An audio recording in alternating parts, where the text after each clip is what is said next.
है कोर्स एडेक्स की तरफ से ऑर्गेनिक केमिस्ट्री आइसोमेरिज्म का एक और इम्पॉर्टेंट टॉपिक जिसका नाम है टाटोमेरिज्म।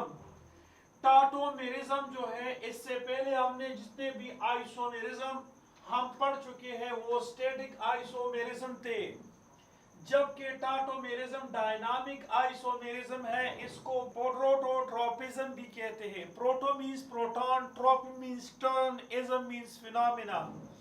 यानी इसमें क्या होता है, the oscillation of monoprotic hydrogen between polyvalent atom in a molecule at the state of dynamic equilibrium is called tautomerism, and these compounds are called tautomers.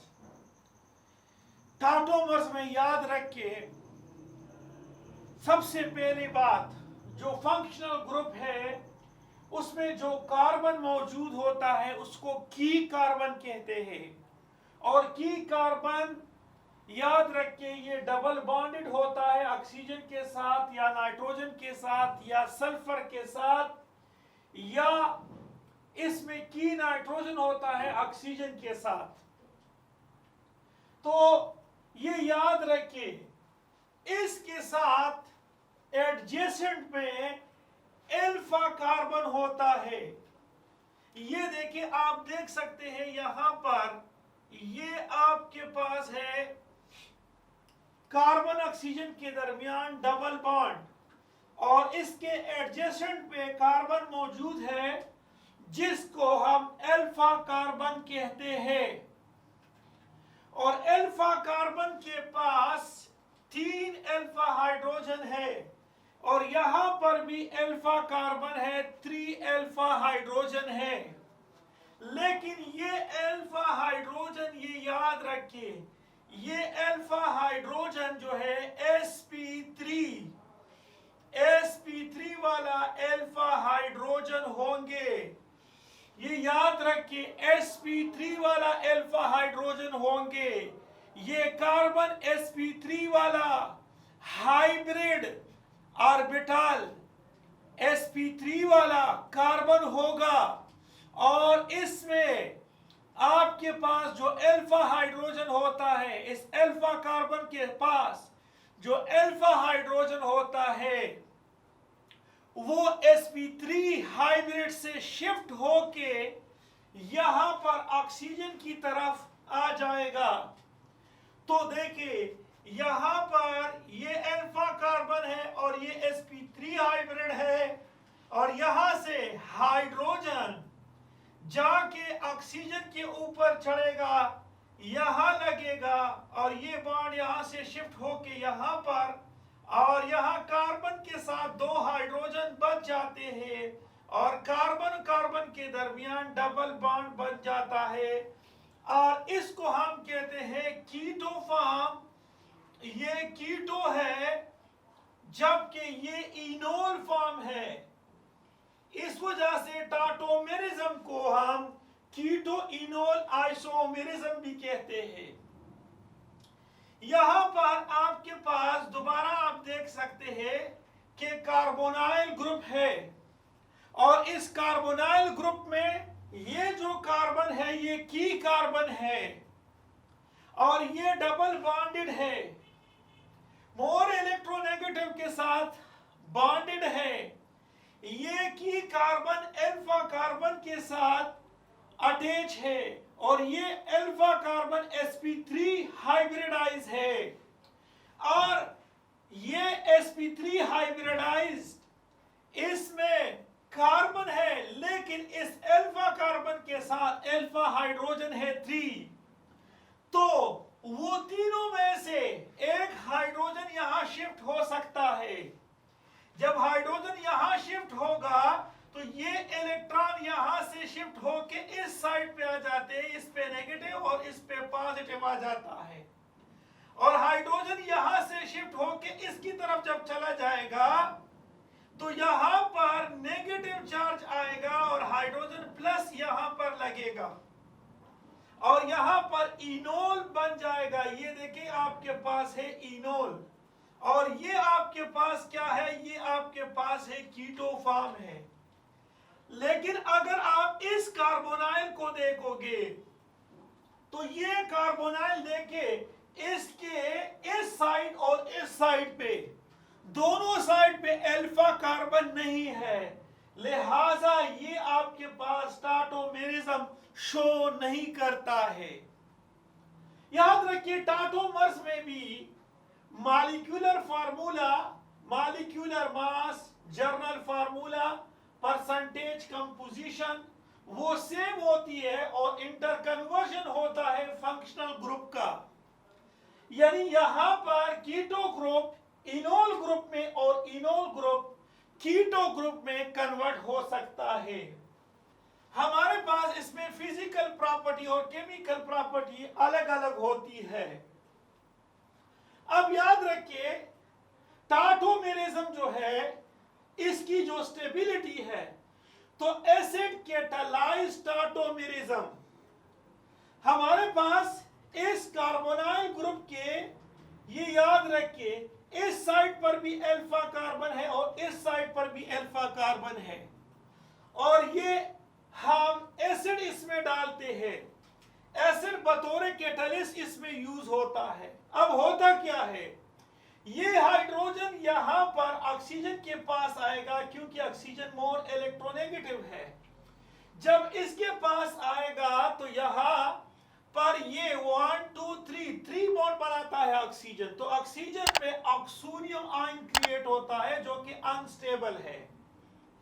अब क्या होगा कि यहां से इलेक्ट्रॉन, यहां से जो पाई इलेक्ट्रॉन है वो इस साइड पे शिफ्ट हो जाते हैं, जिसके नतीजे पे आपके पास क्या होगा, आपके पास यहां पर पॉजिटिव चार्ज क्रिएट हो जाता है।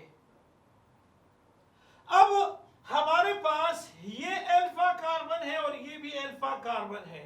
अब देखना ये है कि इस अल्फा कार्बन जो कि sp3 है, यह वाला कार्बन sp3 है, यहां से हाइड्रोजन जो है वो हाइड्रोजन रिमूव होके चला जाता है और यहां डबल बॉन्ड बनता है, या फिर यहां से हाइड्रोजन प्लस रिमूव होके यहां डबल बॉन्ड बन जाता है।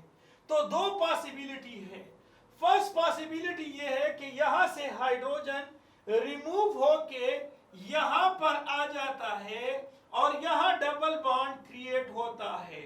यहां पर हाइड्रोजन पॉजिटिव निकलता है, जिसके नतीजे पे यहां पर नेगेटिव चार्ज, नेगेटिव और प्लस के दरमियान डबल बॉन्ड बनेगा।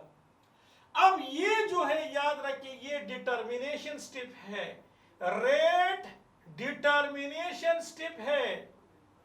क्यों? क्योंकि बॉन्ड ब्रेकिंग जो है वो स्लोवेस्ट स्टेप होता है।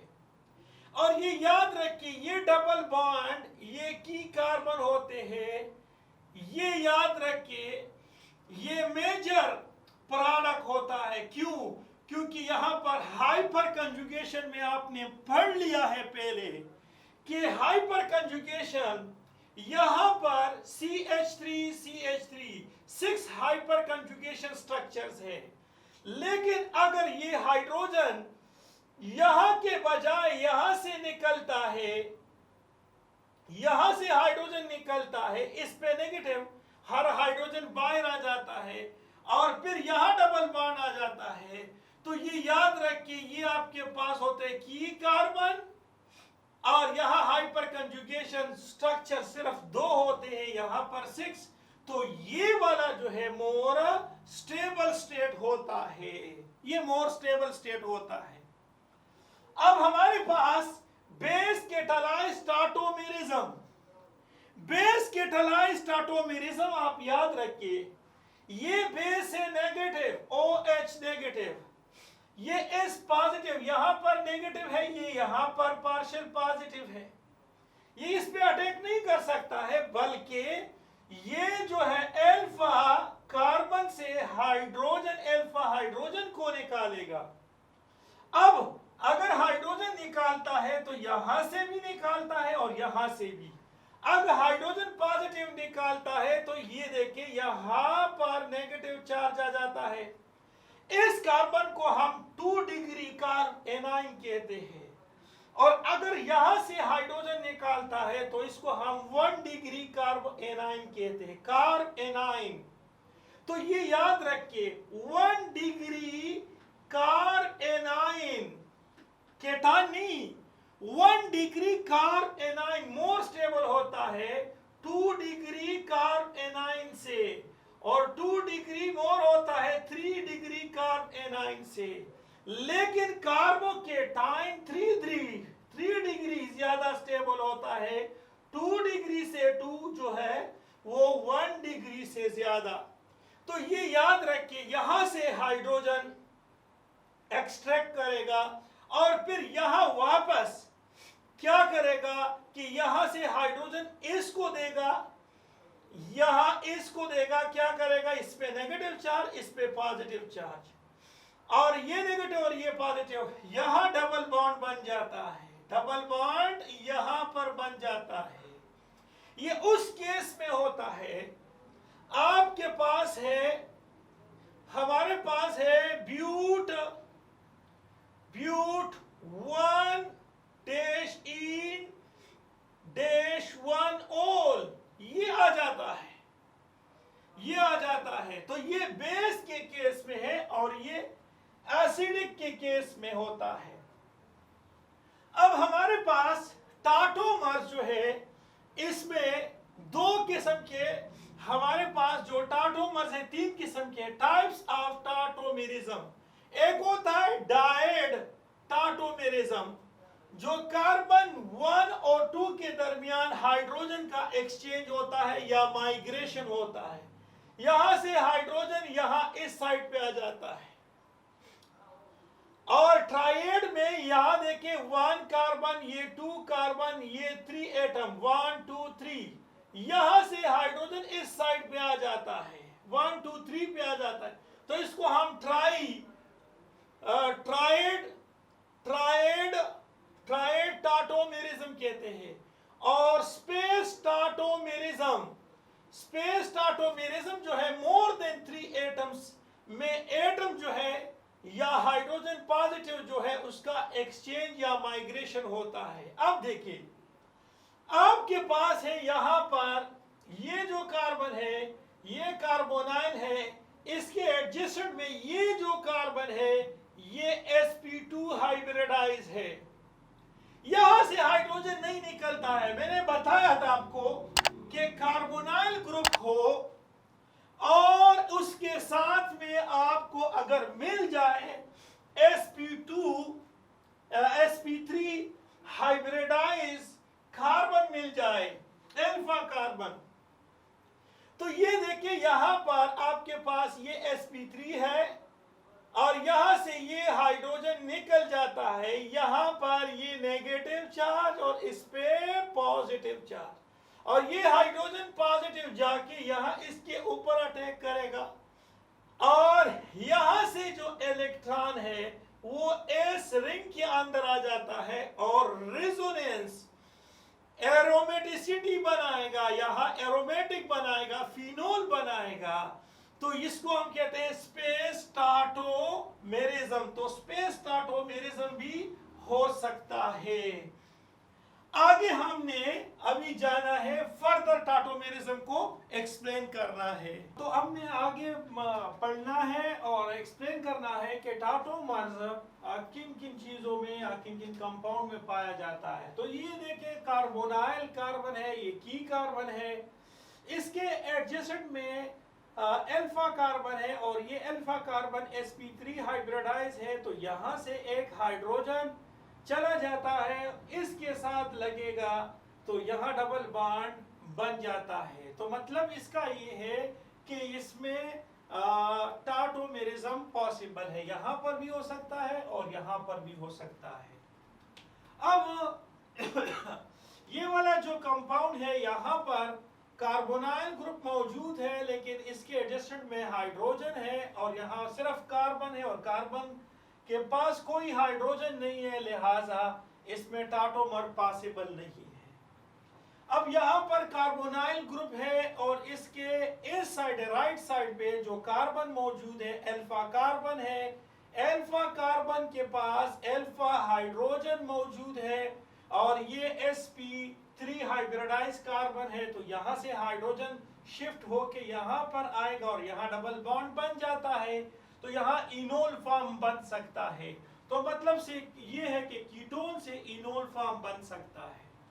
अब यहां पर दोनों बेंजीन फिनाइल ग्रुप है और यहां पर कार्बन मौजूद है, लेकिन यहां पर अल्फा हाइड्रोजन मौजूद नहीं है, तो लिहाजा यहां पर जो है टाटोमर पॉसिबल नहीं है।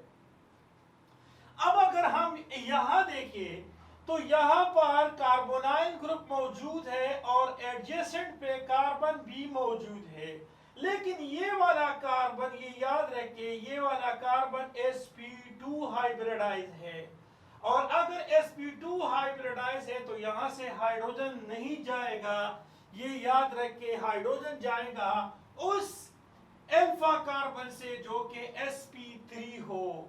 यहां पर भी कार्बोनाइल ग्रुप मौजूद है और ये वाला कार्बन भी sp2 हाइब्रिडाइज, लिहाजा ये टाटोमेरिज्म को शो नहीं करता है। हाँ, अब अगर इस कंपाउंड को हम देखें तो यहां कार्बोनाइल ग्रुप है, एडजेसेंट में अल्फा कार्बन है और हाइड्रोजन भी है, लेकिन ये फिर sp2 हाइब्रिडाइज है, sp2 हाइब्रिडाइज है, लेकिन ये वाला कार्बन जो है ये sp3 हाइब्रिडाइज है और यहां से हाइड्रोजन जाएगा। अब देखिए ये स्पेस टाटोमेरिज्म से मुराद है कि अगर 1 और 2 के दरमियान हाइड्रोजन का माइग्रेशन होता है तो डायट टाटोमेरिज्म, अगर 1 और 3 के दरमियान हो तो ट्रायड टाटोमेरिज्म, और अगर 1 और 4 के दरमियान या 5 के दरमियान हो तो स्पेस टाटोमेरिज्म। तो स्पेस टाटोमेरिज्म यहां पर हो सकता है और यहां से हाइड्रोजन यहां पर आता है तो यहां पर अल्कोहल बनेगा और यहां बेंजीन, तो इनोल बन सकता है। अब यहां पर ये बाइसाइक्लिक कंपाउंड है, यहां फिनाइल ग्रुप मौजूद है, ये कार्बोनाइल कार्बन है और यहां पर ये अल्फा कार्बन और यहां पर हाइड्रोजन, और ये हाइड्रोजन इस साइड पे आ सकता है, तो यहां पर नेगेटिव चार्ज और यहां डबल बॉन्ड बनेगा और ये याद रखिए ये हाइड्रोजन यहां पर लग के इनोल को बनाएगा। ये याद रखिए स्टेबिलिटी ऑफ इनोल। हम आपको यहां एक्सप्लेन करते हैं कि कीटोन जो है वो मोर स्टेबल होता है। कीटोन जो है वो याद रखिए हमेशा के लिए कीटोन मोर स्टेबल होता है इनोल से। इसकी वजह ये है कि कीटोन जो होता है वहां पर याद रखिए कीटोन में कार्बन ऑक्सीजन के दरमियान जो बॉन्ड होता है वो स्ट्रांग होता है then the carbon in enol, carbon enol में, तो इस वजह से इसकी स्टेबिलिटी ज्यादा है। दूसरे इनोल जो है पोलर, ये जो कीटोन है पोलर प्रोटिक सॉल्वेंट में मोर स्टेबल है, यानी अगर आपके पास सॉल्वेंट हो और आपने उसमें कीटोन डाला तो कीटोन की स्टेबिलिटी जो है पोलर प्रोटिक सॉल्वेंट, ऐसा सॉल्वेंट जिसमें हाइड्रोजन डायरेक्ट मोर इलेक्ट्रोनेगेटिव के साथ अटैच होता है, अगर इसके साथ अटैच होता है तो पोलर प्रोटिक सॉल्वेंट, और पोलर एप्रोटिक सॉल्वेंट, ऐसे सॉल्वेंट को कहते हैं पोलर एप्रोटिक सॉल्वेंट जिसमें के हाइड्रोजन, ये याद रखिए, जिसमें के हाइड्रोजन जो है ये याद रखिए वो मोर इलेक्ट्रोनेगेटिव एटम के साथ अटैच ना हो, जिस तरह एसीटोन है, तो ये पोलर एप्रोटिक सॉल्वेंट है। लेकिन हम ये नहीं कहते हैं कि कीटोन हमेशा स्टेबल होता है। हाँ, 99% कीटोन जो है वो स्टेबल होता है, लेकिन इनोल भी स्टेबिलिटी शो करता है, तो आपने प्रायोरिटी ऑर्डर में इसको देखना है, ये प्रायोरिटी ऑर्डर देखना है। अगर आपके पास पोलर सॉल्वेंट हो तो वहां पर इनोल जो है ये आपके पास उसकी स्टेबिलिटी ज्यादा होती है। लेकिन आपने एरोमेटिक को भी देखना है। अब देखिए ये वाला कंपाउंड ये कार्बोनाइल कार्बन है, यहां से इलेक्ट्रॉन यहां शिफ्ट होके इस पे नेगेटिव इस पे पॉजिटिव, और यहां से इस पे नेगेटिव और इस पे पॉजिटिव, ये यहां पर आएगा और ये बेंजीन, और बेंजीन में ये इनोल फॉर्म होगा। क्यों? इन होता है डबल बॉन्ड आ जाता है और ओल होता है, तो बेंजीन भी इनोल है और ये इसकी स्टेबिलिटी क्या है? ज्यादा है। अब यहां पर भी कार्बोकेटाइन है, कार्बोकेटाइन है, कार्बोकेटाइन है, यहां से एक हाइड्रोजन इसके पास, एक हाइड्रोजन इसके पास, एक हाइड्रोजन इसके पास, यहां पर एक एक हाइड्रोजन आएगा। तो ये याद रखिए ये आपके पास ट्राई हाइड्रोक्सी बेंजीन बनता है, ट्राई हाइड्रोक्सी बेंजीन, और ये इनोल है और यहां पर इनोल की स्टेबिलिटी ज्यादा है। और यहां पर हमने क्या देखना है? एरोमेटिसिटी देखना है। अब यहां पर अब कार्बोनाइल कार्बन है, यहां पर ऑक्सीजन है, तो होगा क्या? यहां से एक हाइड्रोजन इस ऑक्सीजन के पास आएगा, डबल बॉन्ड टूट के डबल बॉन्ड यहां बनेगा OH, यहां पर एक हाइड्रोजन यहां पर आके डबल बॉन्ड टूट के ये कार्बन कार्बन के दरमियान बढ़ेगा। तो यहां पर देखिए कंजुगेशन भी होता है, slightly conjugation, double single double, और साथ साथ यहां पर हाइड्रोजन बॉन्ड भी मौजूद है। तो यहां पर क्या है? इनोल की स्टेबिलिटी ज्यादा है। अब हमारे पास एक केस है, ये वाला केस है, ये आप देख सकते हैं। इस केस में आप देख ले कि किसकी स्टेबिलिटी, इनोल की स्टेबिलिटी, कौन सी इनोल की स्टेबिलिटी ज्यादा है? देखिए ये आपके पास इनोल है, ये आपके पास इनोल है और यहां पर आपके पास इनोल है, यहां से हाइड्रोजन जाके यहां पर लगेगा, डबल बॉन्ड यहां पर आएगा, क्या पेश करेगा? ये देखिए यहां resonance, lone pair sigma pi, resonance थोड़ा सा होता है। अब यहां पर से देखिए यहां से हाइड्रोजन यहां पर शिफ्ट होके क्या होगा? पाई सिग्मा पाई, और ये देखिए लोन पेयर सिग्मा पाई, तो यहां से भी रेजोनेंस, यहां से भी रेजोनेंस। तो हमारे पास बी जो है उसकी स्टेबिलिटी ए से ज्यादा है। अब सी की तरफ जाते हैं, यहां से हाइड्रोजन यहां पर आएगा तो डबल बॉन्ड, अब देखिए lone pair sigma pi bond, और ये देखिए pi sigma pi, pi sigma pi, तो रेजोनेंस, इसमें रेजोनेंस। अब इसमें भी रेजोनेंस है, यानी कंजुगेशन है, और यहां पर भी कंजुगेशन है, बी में भी कंजुगेशन है और सी में भी कंजुगेशन है। लेकिन सी में ये जो ग्रुप है, ये जो ग्रुप है बेंजीन ग्रुप, ये इलेक्ट्रॉन विथड्रॉइंग ग्रुप है, और जब ये इलेक्ट्रॉन विथड्रॉइंग ग्रुप है तो ये याद रखिए ये इनोल की स्टेबिलिटी जो है, इनोल की स्टेबिलिटी जो है वो इंक्रीज करता है। लेकिन अगर इलेक्ट्रॉन डोनेटिंग स्पीशीज हो, यानी फॉर एग्जांपल ये वाला हो CH3, तो ये इलेक्ट्रॉन डोनेटिंग स्पीशीज है CH3, इलेक्ट्रॉन रिलीजिंग ग्रुप है, और ये इनोल की स्टेबिलिटी को कम करता है। तो लिहाजा हमारे पास C जो है इसकी इनोल फॉर्मेशन वो मोर स्टेबल होता है दिन B, और B की ज्यादा होता है दिन A. So this is the total story about the tautomerism. Okay, thank you for watching this video. Allah Hafiz.